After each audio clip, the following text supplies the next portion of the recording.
નમસ્કાર ખેડૂત મિત્રો, આપણે આપણા મિત્રની ધાણીમાં આપણે આજે આવી ગયા છે અને આમાં ગ્રોથનો પ્રોબ્લેમ છે કે ધાણી ગ્રોથ નથી થતી.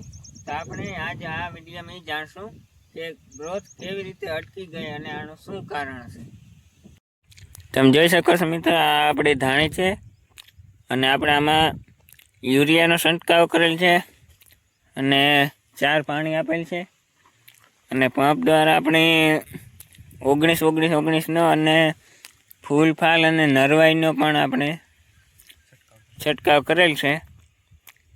આપણે જો ગ્રોથ ધાણીની અટકી ગઈ છે તો આપણે વાત કરશું ખેડૂત મિત્ર સાથે.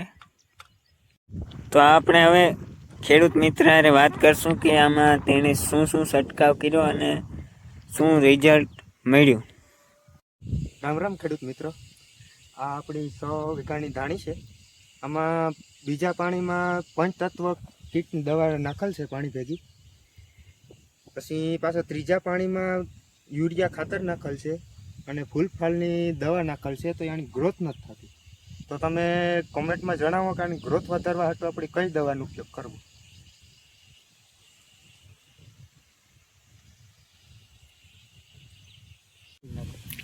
તમે જોઈ શકો છો મિત્રો, આપણે અહીંયા નાકાના પાસે એટલે કે આપણા ધોરિયાન પાસે એટલામાં નથી ગયા ધાણા પાણી ભરાય એટલે, અને વાં ઓલે હેડે પણ જેટલામાં પાણી ભરાય એટલામાં નથી ગયા. તો શું આમાં પાણીનો પણ વધારે થવાનો પ્રોબ્લેમ હોઈ શકે કે નહીં?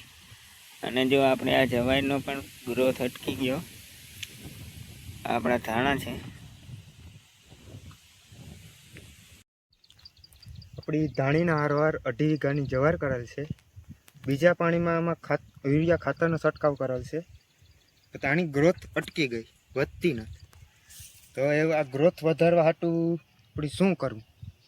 હવે આ ખેતરનો પ્રોબ્લેમ છે કે છાણિયું ખાતર ઓછું પડે, એ જ કમેન્ટ સેક્શનમાં જણાવજો. અને આ કઈ દવાથી આની ગ્રોથ વધે એ પણ જણાવજો. ધન્યવાદ ખેડૂત મિત્રો. આવા નવા વિડીયો જોવા માટે આપણી ચેનલને સબસ્ક્રાઈબ કરી નાખજો અને કમેન્ટમાં એ જણાવજો કે આપણે હવે આમાં પિયત અપાય કે નહીં, અને આનો કોઈ ઉપાય બીજો હોય તો એ પણ આપણી કોમેન્ટ બોક્સમાં જરૂર જણાવજો. ધન્યવાદ.